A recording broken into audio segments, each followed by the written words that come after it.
Need one, but we're good tonight.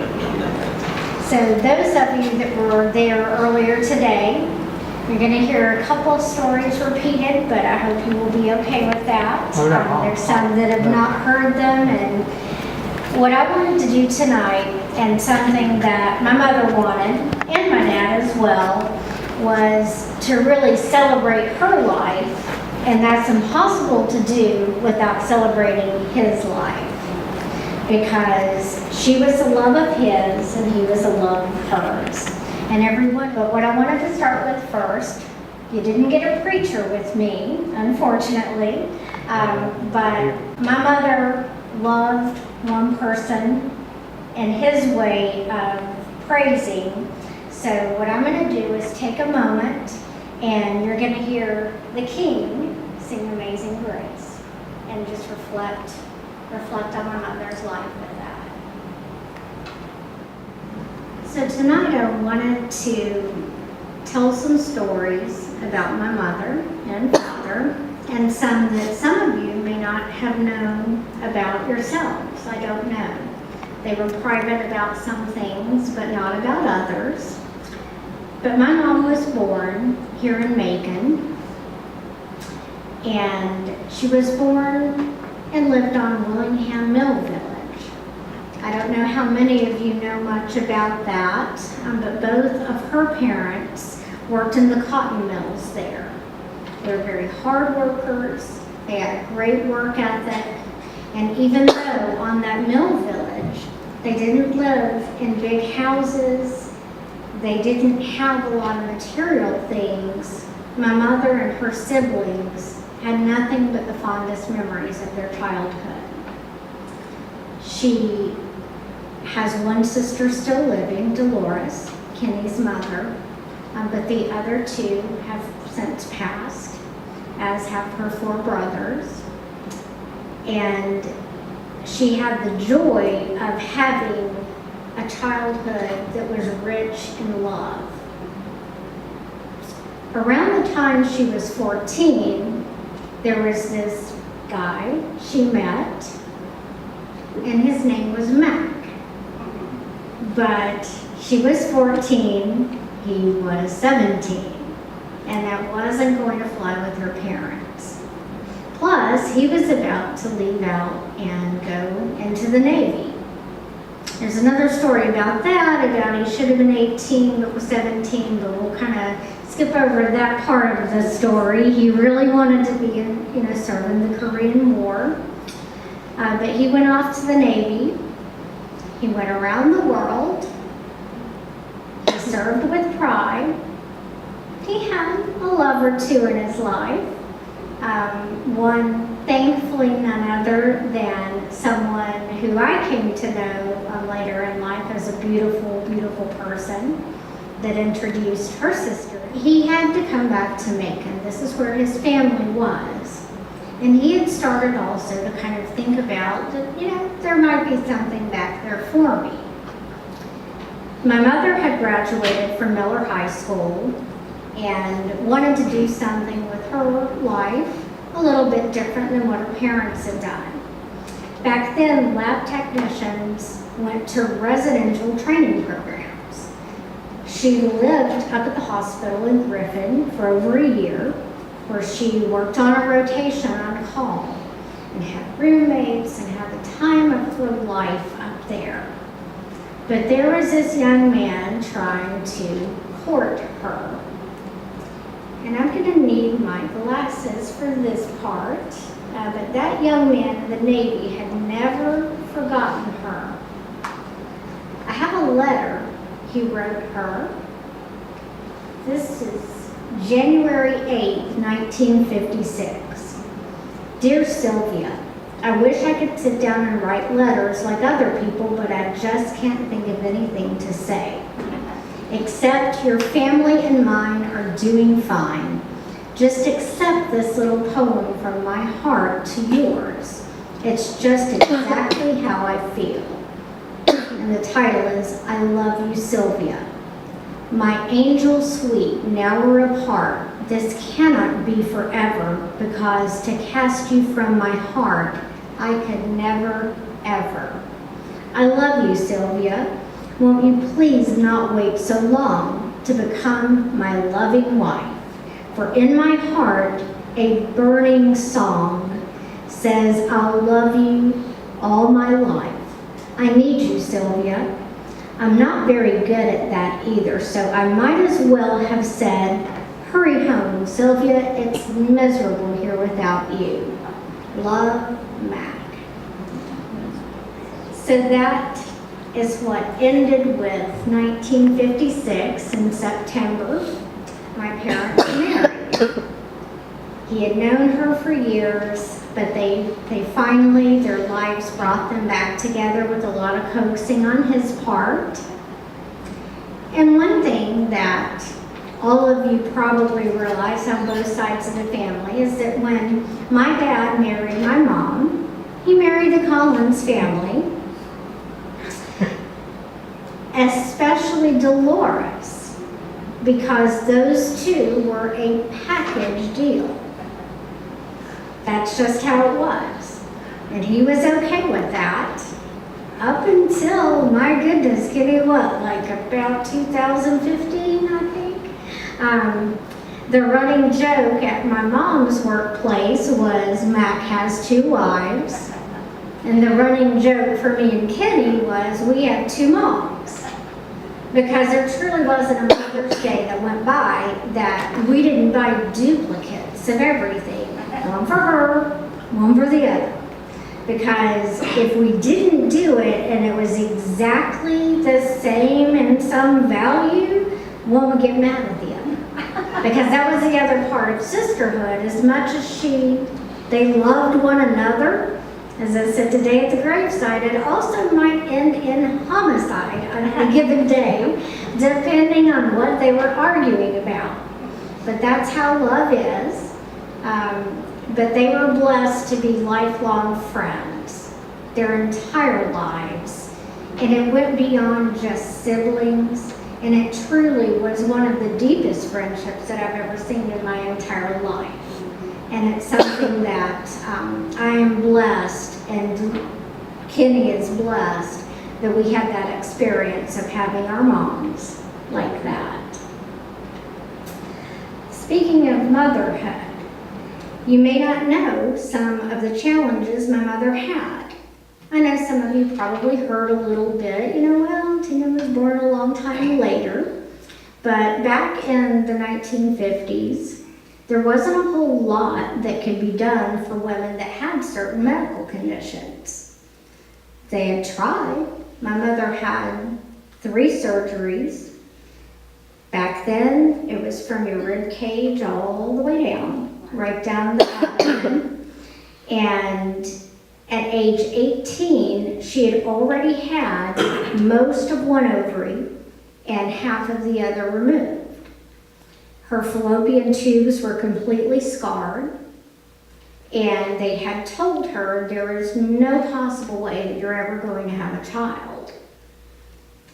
She wasn't accepting of that. My dad was hopeful, and that's where another little letter comes in.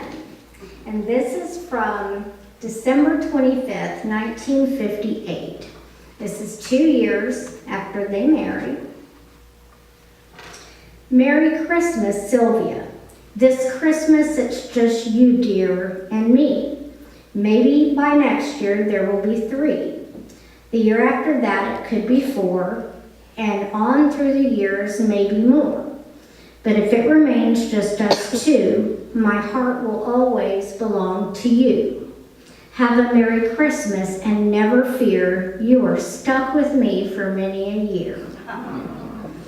So, however it was for them, this was 1958, and easy math, I was born in 68. So my parents went a very long time with not knowing and wondering. Thankfully, they were blessed with Dolores and Kenny being there with them, so they got to have some of that and feeling what it was like to raise a child.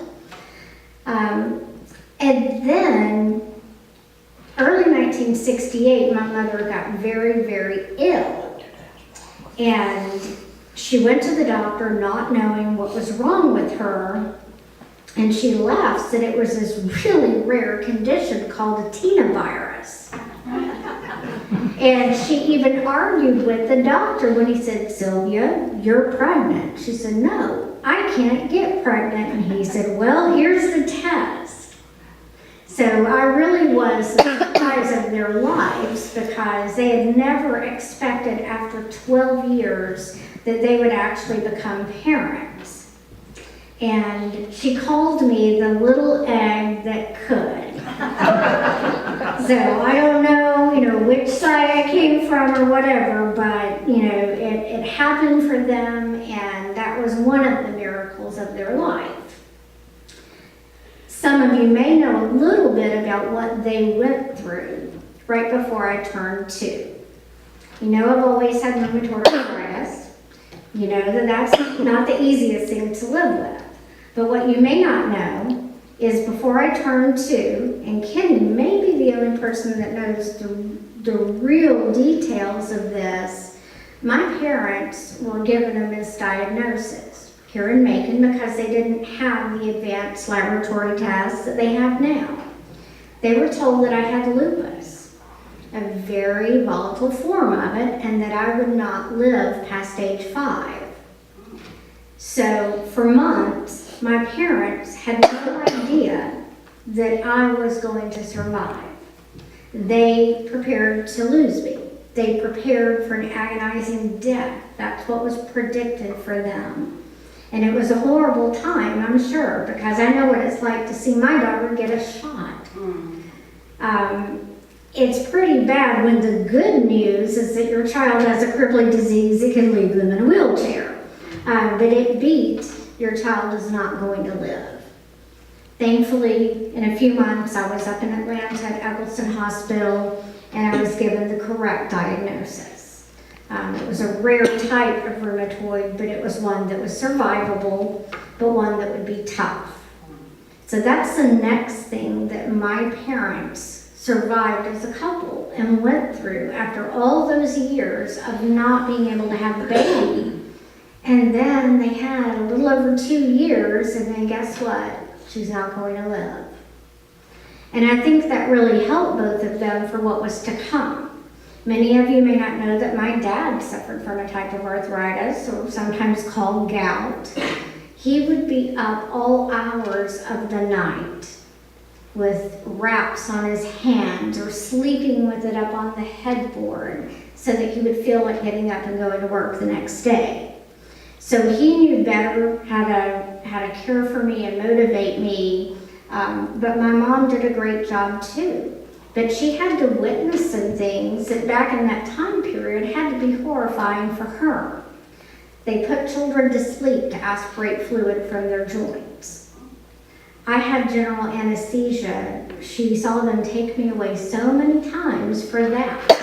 And I can't imagine, I've been there for a tonsillectomy, and I know what that was like for my daughter, but my mother went through that multiple times. She went through watching them take me back for physical therapy and hearing my cries and not knowing exactly what was happening to me. She saw me casted from my hips to my toes for months as they tried to keep my knees straight, because that was the thought back then of how to help the child. She saw me in braces for years. It kept my legs straight at night. So a lot of things that people didn't see during the daytime were going on at night that my mom was having to survive and get through. And I think part of their bond was forged in that her infertility, and then being about to lose me, and then all these things that could tear a couple apart really did something to even solidify their love for each other more. And they made the best of things, and they taught me to do the same. And thankfully I did have that drive that they had and that tenacity so that I could go on and be where they wouldn't have to worry so much and be concerned about what would become of me over the years. They came from very determined people. Cotton mill workers, if anything, 12-hour shifts, no air conditioning, spinning wheels running. I mean, you can imagine what that was like for them. Over the years, my dad worked at the post office. One of his co-workers is here tonight. My mom worked an internal medicine associate her entire career. Loved her time there, loved her co-workers more. But I really pitied the people who made my mother mad at work because Dolores was at the reception desk. So not only did they have to avoid the lab, they couldn't go up front either. And for a time, Joyce worked in bookkeeping, so they couldn't go there either. So those poor people probably had to stay at their desk and hide most of the day if they offended one of the Collins girls. But they really did love where they worked. They loved what they did. And my mom loved being a caregiver. She loved nothing more than for someone to come in and say, I want Sylvia to stick me. Because, getting stuck is not fun, but she wanted to be able to do it to take care of people and to make it better.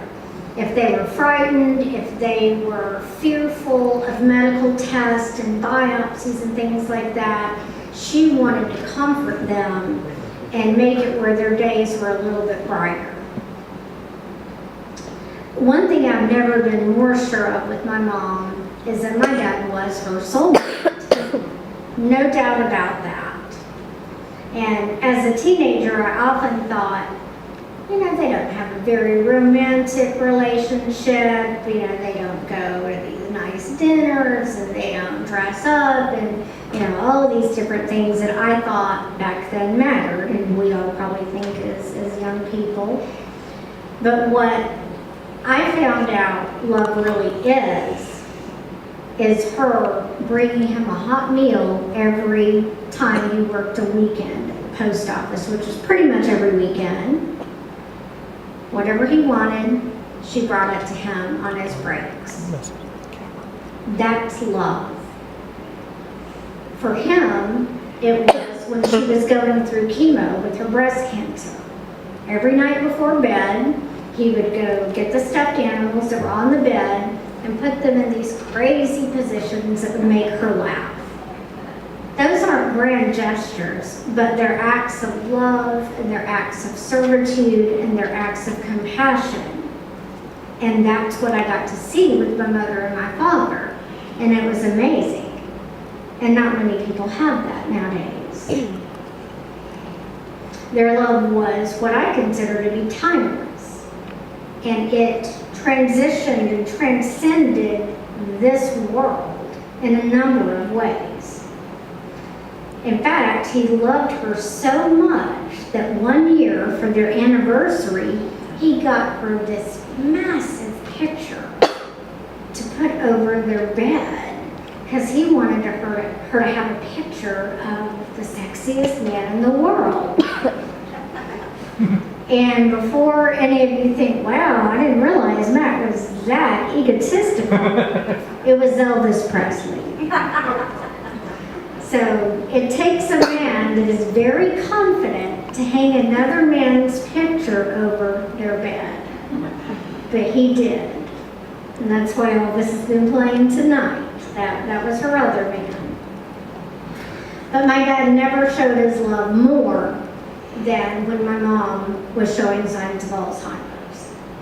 That will challenge anyone, but he was there for her from the beginning until as much as he could to the end. He provided her with as much quality of life as he could, for as long as he could. When he became ill and declined so quickly, there were times in which he was not able to communicate with me and just not in reality. But other times, he would be okay. But during those times when he was way out there, and she was too, we would go into their room in their apartment at the assisted living, And they'd be saying words to one another, and they didn't make any sense to us. They weren't sentences. They would look at each other with a look, and they would do these gestures, and then they would be like, that's right. They had conversations that were complete, that needed no explanation between the two of them, and we don't know what they said. But they communicated, and they knew what each other was saying. And that was one of the most amazing things I've ever witnessed is, I hear about it with twin speak. You have twins. They're grown now, but, you might have seen them doing that. And my mom and dad had a language. I cannot explain it, but it was one of the most beautiful things for them to communicate with one another. Another thing about my parents, kind of with their bond, they seemed to be in sync with one another. If one would become ill, the other, something would happen. I mean, one time when we were living in Athens, my mom was in an ambulance going to one hospital. My dad was in an ambulance going to the other. Gail, I think you went to one for me. And, I couldn't be two places at once. And it was hard being an only child with two ill parents. But we managed, and we did the very best we could. But certainly, after a couple of years of them living together over in Alabama, after I brought them there, we were fortunate to have them in the same apartment for quite a while. But my dad declined really fast at one point, and he passed away.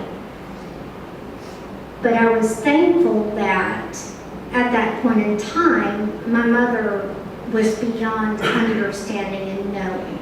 And she would have benefited from knowing that. She would have forgotten every day, and it would have been a new revelation to her every time I saw her. So she never lost him, and he never lost her. And that was wonderful. I knew what had happened, and Adam and Maylene did, but my parents never had to grieve one another, except as Alzheimer's took her piece by piece from him over time. And I was so thankful for that. And another point about their love is that in her demented state, she would miss him, and she would say, "Is that Mac over there?" Or, where's Mac? But instantaneously it would come to her, "Oh, he's at the store. Oh, he's at work." And in her mind, he was always right there. Even in that state of having dementia, she knew his loyalty. She knew that she had a partner in life, and he was never more than a few steps away. And that was a blessing to me because I didn't have to comfort her that she couldn't find him that day. She always knew where he was, and for that, he never loved her. He was still in her mind and alive to her, and that's what mattered. Each time with my mom, Alzheimer's, especially in the later stages, it's taken small pieces in the beginning, and then at the end, it's bigger pieces. First, it's bigger pieces of memory. The first time your mother doesn't recognize who you are, it's like a punch in the gut. But after the first couple times, you learn kind of how to handle that and how to make it easier on her. And what I did with that, I would get the help from the staff. They would come up to me before a visit and they'd say, "Okay, you're 4 years old today." They would find out where my mom was at the time. Sometimes she'd be Sylvia Collins, and I had to be aware of that because if she was Sylvia Collins, I didn't exist as Tina. Sometimes she'd be Sylvia Cohn. One time she introduced herself to me and said, "Are you my teacher?" And I said, "I am." And she said, "I'm Sylvia Collins. I'm in 9th grade." And I got to meet my mother as a 9th grade student. Another time, I got to meet her in a way that was a little horrifying, but as a teenage girl. Except this time, it was in an emergency room, and there was a male nurse, and she thought he was attractive. And she thought she was 18. It was cute. And of course, he took it in stride, and they left, and they had a good time, but who gets to see their mother as a teenager flirt with men? Not many people. Alzheimer's takes a lot away from a person, but it also gives something to the family if you're open to receiving it. And you have to be there. You can't argue the time frame and wish that it were something else, because it's not going to be. You have to go in and be what that person is going to need from you. And that's what I did for her, as hard as it was. We always laughed that she didn't expect me to be middle-aged. She would recognize Adam every single time, because he was how she expected him to look, but she expected me to be 9 or 10 or whatever. So that was always the running joke with us. Sometimes I was her cousin Helen, Helen Bird, the singer, another redhead who became gray and blonde like me. But I loved being Helen. That was her friend, that was her cousin, and she loved her. And one time, I went in on my birthday, and I knew I didn't want to scare her. I didn't want to come in, hey, I'm your daughter, because that would frighten her. She may be 18 and be like, who is this crazy woman? And I didn't do that to her. But I did start asking. I said, today's October 22nd. Do you know anything about that day? And for a little bit, she said, no, I don't believe I do. And then a little while later, she looked at me and she said, I had a baby that day. And I said, you sure did, didn't you? And I thought, okay, I'm gonna push it a little bit more. And I said, yes. And she looked in my eyes and she said, I'm not old enough to have a baby with white hair. So, you just move on from things like that. And I thought, you know what, you're not. I did tell her, I said, it's blonde. It's blonde. But, that's what we were doing. But over the years, I was blessed to see them have some wonderful moments. One of those was me becoming a mom.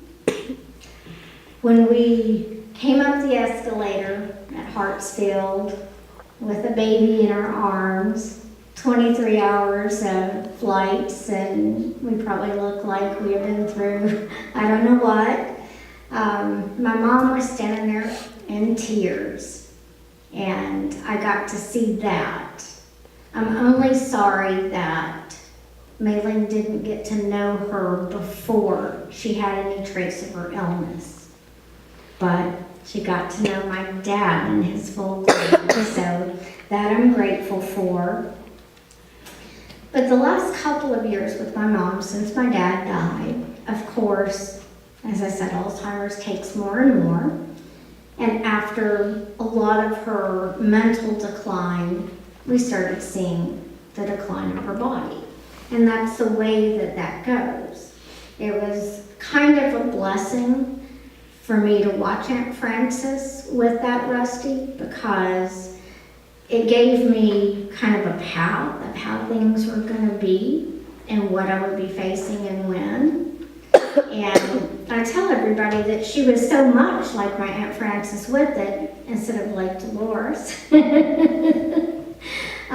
My mom hasn't suffered. She didn't hurt. She sang, she danced, she did everything she could every day to be joyful. And I know they say, sometimes the true personality comes out, like when you have some wine or when, well, I think with Alzheimer's it does too. And my mom seemed to be celebrating a party every day. It was like that. She pulled me to the side one time. She thought she worked at the assisted living. And she said, they have pretty good food here. And they put me up in this room over here. They pay pretty well. And I said, well, that's good. And she said, but some of these old people are crazy. And I said, yeah, I know. And that was the beauty of it. She had no idea that she had an illness. She wasn't in any physical pain. And I don't know how much better it can get than that on the person. Hard on the family. Very, very hard on the family.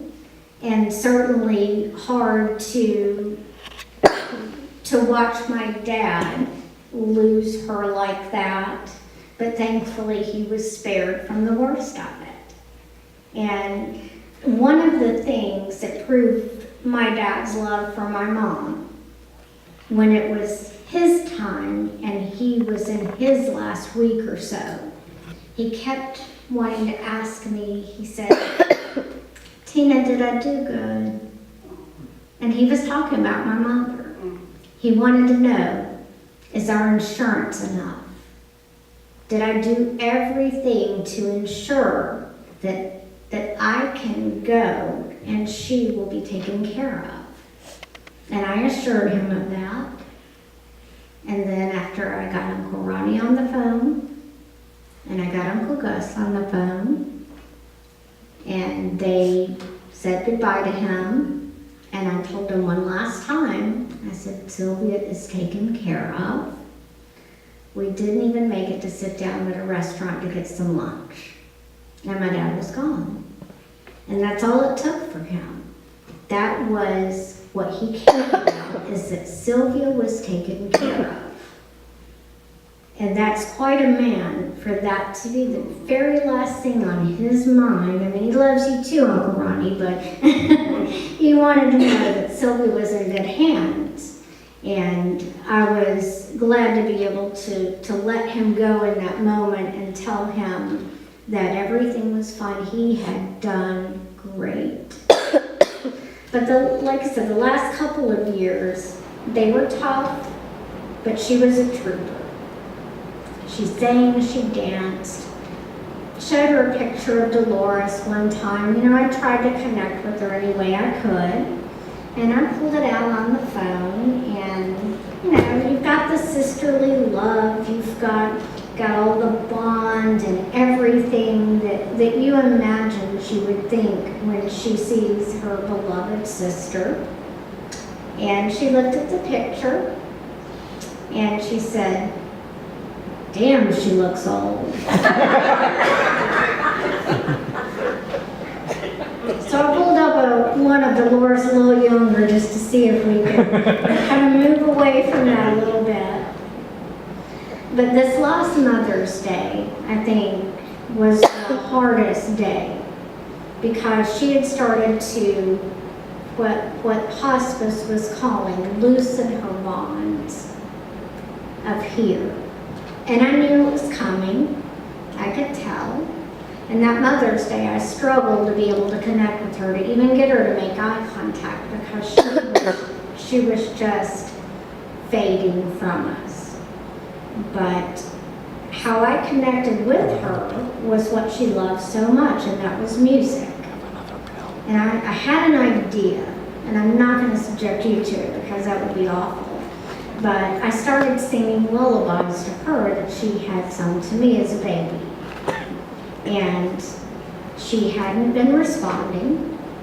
And all of a sudden, a little while after the lullaby, because it would take her some time for things to process. And, I don't know how her brain connections worked at that point.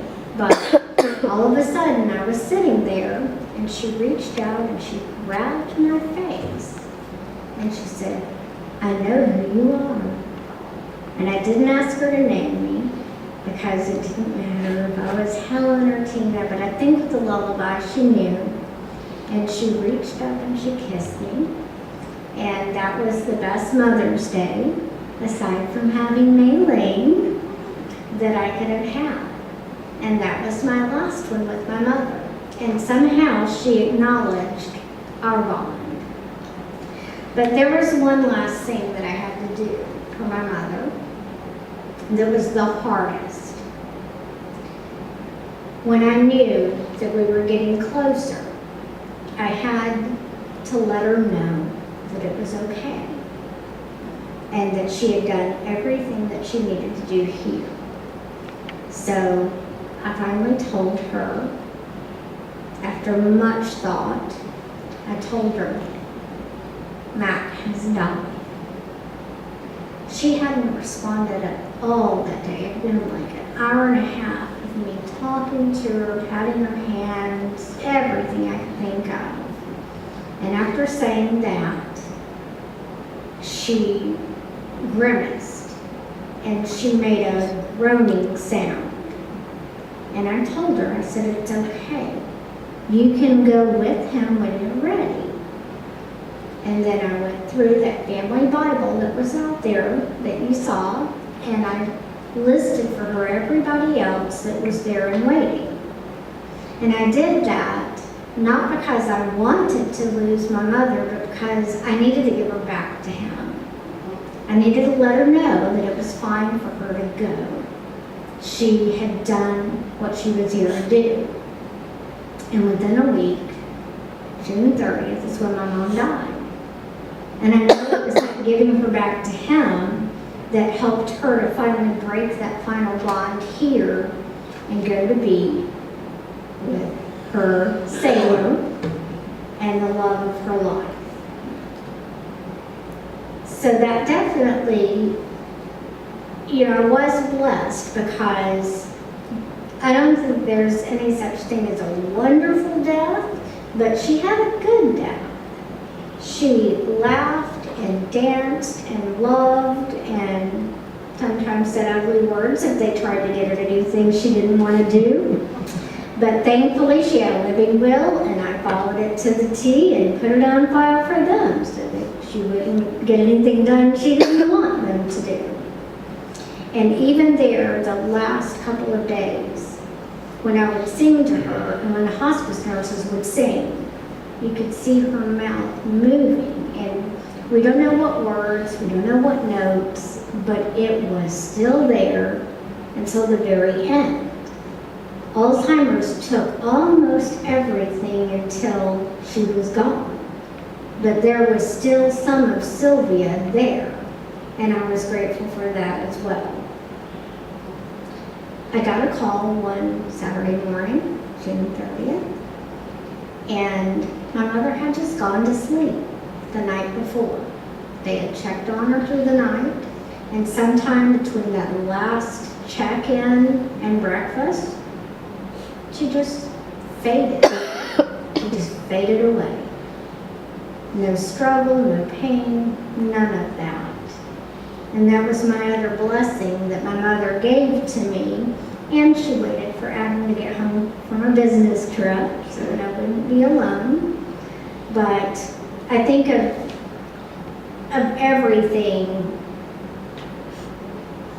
the transcendence of them, my mom and dad, and their story and their legacy is something that I would want everybody to take away from here. And if you're ever faced with loved ones with Alzheimer's, think about how you can connect and what you can still get from that experience. Because you can get quality and meaning to the very end if you just look for it. And that's why we're going to end on a song that, believe it or not, it sounds like a hymn, but it's truly a love song if you listen to the words. And it is the song Hallelujah. And that's my tribute to my mom and dad, because that is what they are able to say now, because they are back together after 59 years of marriage and 2 years apart.